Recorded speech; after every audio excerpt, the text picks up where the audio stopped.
this morning, and even better to be here in Waterloo, where I was born. I think it is entirely fitting that we are here today at the Snowden House, the site that was once the Waterloo Women's Club. So thank you for being here. My name is Michele Bachmann. I stand here in the midst of many friends and many family members to announce formally my candidacy for President of the United States.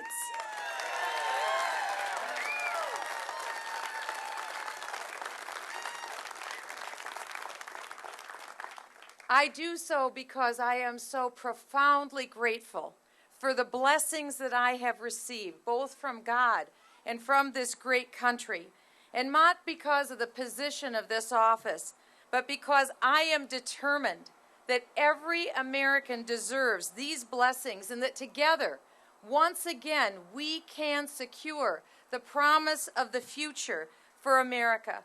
Because I want to bring a voice, your voice, to the White House, just as I brought your voice to the halls of the United States Congress, to secure that promise of the future, not only for our generation, but for the generations yet to come. I often say that everything I need to know I learned in Iowa.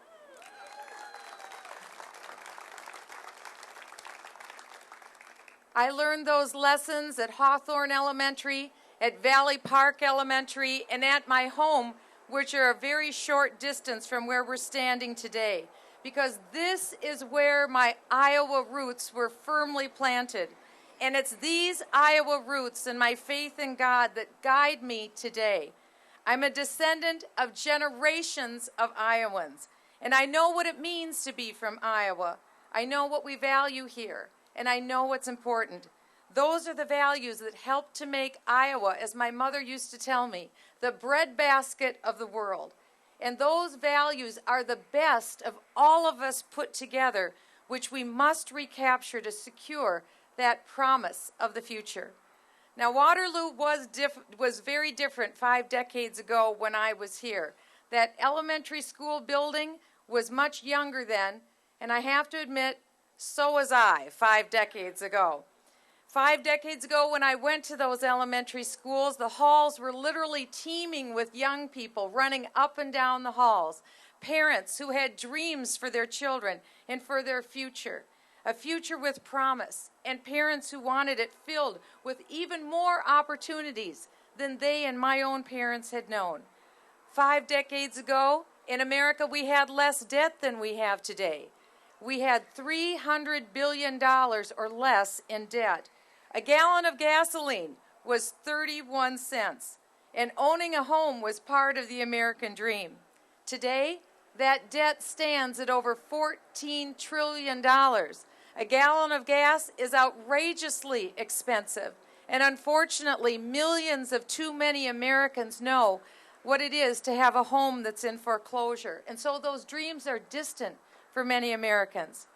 Times have changed here in Waterloo, but the people haven't. The people still have the same spirit in Waterloo that Iowans have always come to exemplify. We work hard. We don't spend more money than what we take in, and we expect to pass on a better life to our children.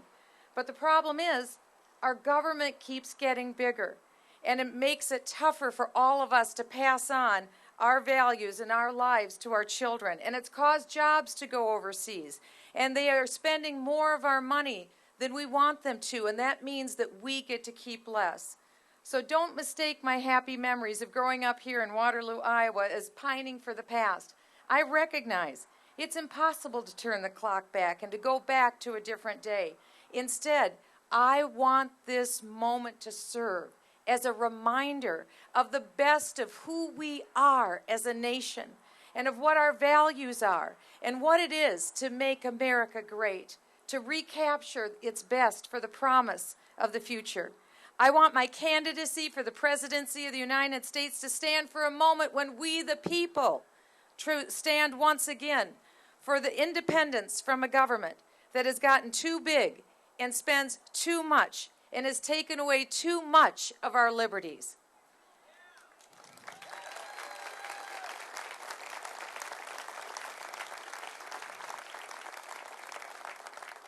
As Americans, we've always confronted challenges, and our history is one that's been marked both by struggles as well as by prosperity.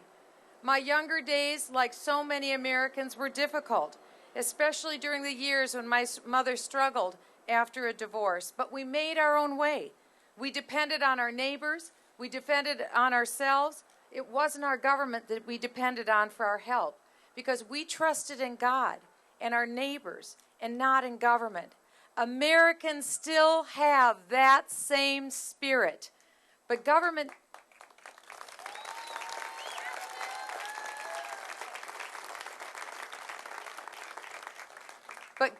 keeps trying to erase that spirit because government thinks it knows better. Government thinks it knows better how to spend our money. Government thinks they know better how to make a better life for us. They think they create jobs. They even think they can make us healthier. But that's not the case. We have to recapture the founders' vision of a constitutionally conservative government if we are to secure the promise for the future. I'm also here because Waterloo laid the roots of my own life in politics. I never thought I would be in public life. I grew up here in Iowa. My grandparents are buried here. And I remember how sad I was the day my mother told me we were going to leave Iowa when I was in the 6th grade, because this part of Iowa is all I had ever known. And I remember telling my mother that we couldn't possibly move to Minnesota because we hadn't even been to the state capital in Des Moines yet. When we lived here, I grew up a Democrat. My first involvement in politics was working for Jimmy Carter's election in 1976.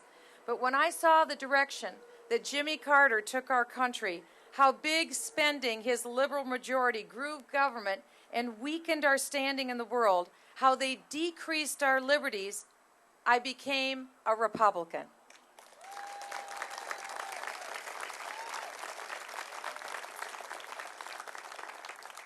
I remember the day distinctly when I stood in the kitchen of my grandmother's home on Lafayette Street here in Waterloo. I listened to my dad, who was a Democrat, talk to my grandmother, who was a Republican, and they were discussing Lyndon Johnson's Great Society program. And it was my Republican grandmother who gave an admonition to my father.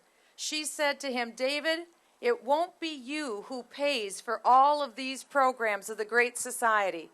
It will be Davy and Michelle, my older brother David and myself. And now my grandmother's prediction has come true. And I firmly believe that neither my Democrat father nor my Republican grandmother would have ever condoned the spending and the debt that America is enduring today. I hadn't planned on getting into politics. I loved the law. I went to law school. And then I went on to William and Mary and became a tax lawyer. And together with my husband, we created a successful small business and jobs for people in our area. And when I saw the problems in our local school district and how academic excellence was being eroded by federal government interference with the local schools, I decided I needed to do more than just complain. I decided that it was one of those Iowa values that had been instilled in me, which was to always leave whatever I found as better than what I found it. So I decided to seek public office to make our local school district better. I didn't seek public office for power or for fortune, but simply to make life better in our community and our public schools better for our children. And now I seek the presidency, not for vanity, but because America is at a crucial moment. And I believe that we must make a bold choice if we are to secure the promise of our future, because we simply cannot kick the can of our problems down the road, because our problems, quite frankly, are today. Our problems are not tomorrow. We can't continue to rack up debt and hand it and put it on the backs of the next generation. We can't afford the unconstitutional health care law that will cost us too much and deliver so little. We can't afford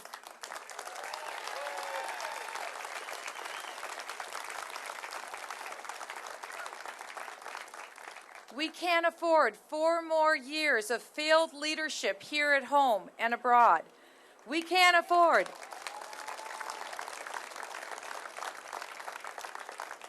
We can't afford 4 more years of millions of Americans who are out of work and who aren't making enough in wages to support a family. We can't afford 4 more years of a housing crisis where we continually watch the value of our home devalued in front of our eyes, and we literally see it become impossible for people to purchase a home. And we can't afford 4 more years of a foreign policy with a president who leads from behind and who doesn't stand up for our friends like Israel, and who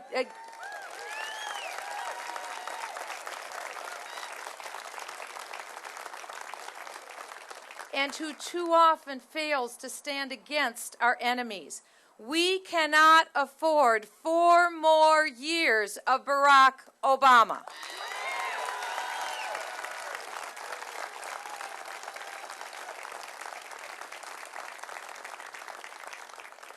As a constitutional conservative, I believe in the Founding Fathers' vision of a limited government that trusts in and perceives the unlimited potential of you, the American people.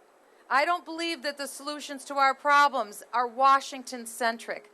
I believe that they are with every American-centric. And I believe that the most basic, the most powerful unit of all is the family, and the family must be preserved and protected.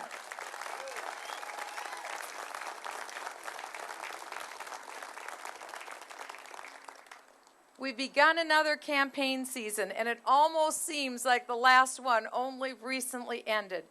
But through the rancor of a campaign, let us always remember there's always so much more that unites us as a nation than divides us. Because our problems don't have an identity of party. They're problems that were created by both parties.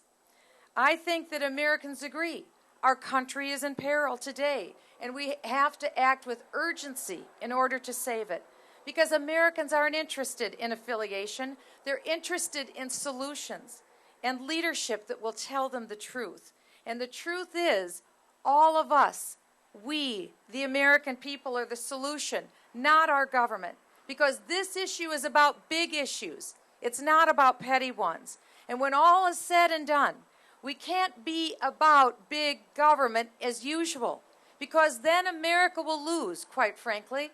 And in Washington, I'm bringing a voice to the halls of Congress that has been missing for a very long time.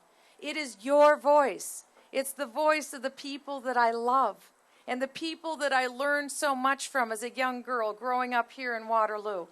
It's the voice of reasonable, fair-minded people who love this country, who are patriotic, and who see the United States as the indispensable nation of this world.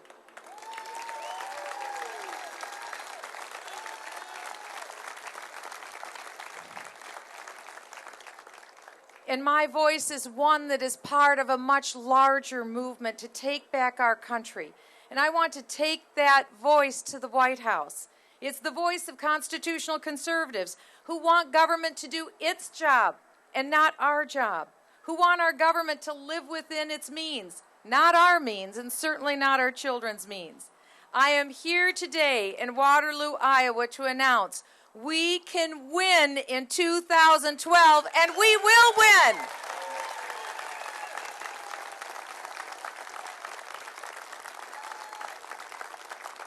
It may have started small, but our voice is growing louder, our voice is growing stronger, and it's made up of Americans from all walks of life like a three-legged stool.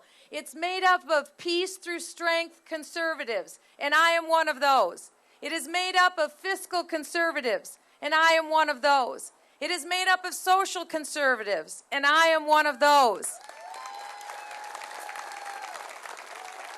And it's made up of the Tea Party movement, and I am one of those.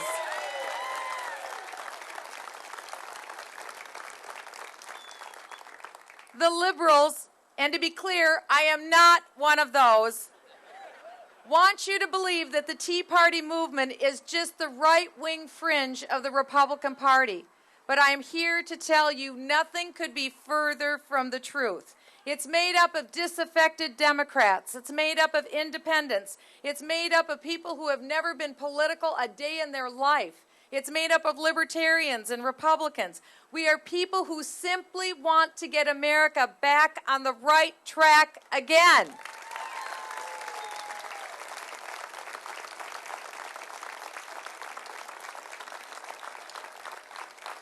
We're practical people. We know our country can work. We just want it to work again.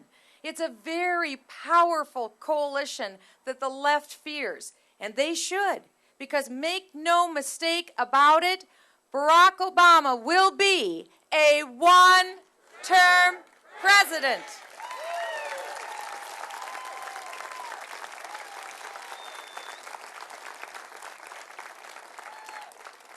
In February 2009, President Obama was very confident that his economic policies would turn the country around within a year.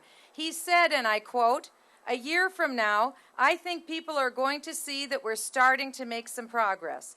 If I don't have this done in 3 years, then there's going to be a one-term proposition." Well, Mr. President, your policies haven't worked. Spending our way out of the recession hasn't worked. And so, Mr. President, we take you at your word.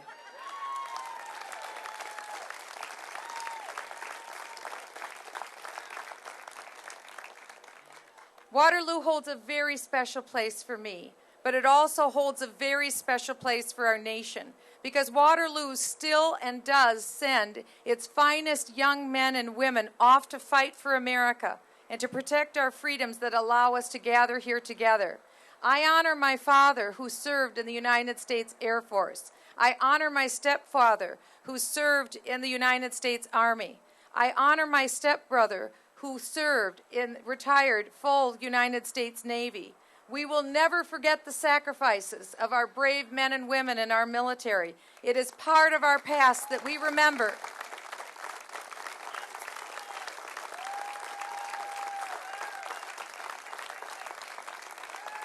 To secure the future of the promise of America. And it's those values that make our country unique and make us the most powerful force for good on this planet. I believe we are the indispensable nation, and that is the spirit that separates us from those who would give their own life for others, from those who would sacrifice others, like terrorists who use little children's lives as human shields. But I think perhaps the valor of our American fighting heroes was never captured better than in the sacrifice made by the Sullivan brothers from right here in Waterloo. My father told my 3 brothers and I when we were little children this story of the Sullivan family, who was like so many other families in the Great Depression. They were just fortunate to get by. And most of the family worked here in Waterloo at the meatpacking plant. When a close friend of the Sullivan family died at Pearl Harbor, the Sullivan 5 brothers enlisted in the U.S. Navy, but under the condition that they would be allowed to serve together. One of the brothers wrote, "We will make a team together that can't be beat." Born and raised here in Waterloo, the 5 Sullivan brothers had always stuck together. However, one fateful morning, after a long night of intense battle, a Japanese torpedo struck the USS Juno. That was the ship upon which they served. It killed most of the crew, and it launched the rest into the water. The oldest of the Sullivans was named George. George tirelessly searched the waters for his brothers, but they weren't to be found. George survived the attack, but later George perished at sea. Of the 697 brave men of the Juno, only 10 survived that attack. The rest gave their lives for their country. And in spite of the intense pain of losing 5 sons all at once, the parents of the Sullivans became an inspiration to the rest of the nation, as in the midst of their grief, they spoke to millions of Americans on behalf of the war effort. And so to honor the Sullivans, 2 ships were named for them. And the motto of the last ship, "We stick together." Theirs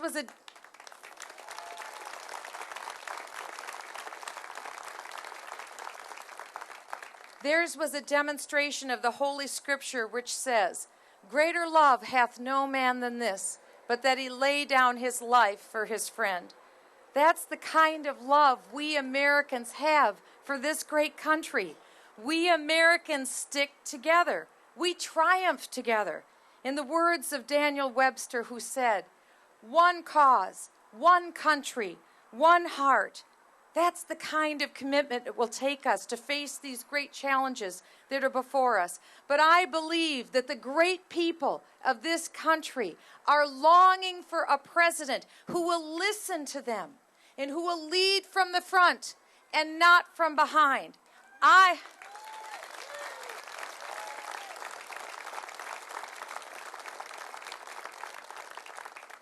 am Michele Bachmann. I am running for the President of the United States. Together we can do this. Together we can rein in the corruption and the waste that has become Washington, and instead we can leave behind a better future for the next generation of Americans. Together we can make a better America if we stick together. Together we can bring the promise of the future. Together we can. Together we will. God bless you, and God bless the United States of America. Thank you, everyone. Thank you, Waterloo. Thank you, Iowa. Thank you, America. Together we'll do this.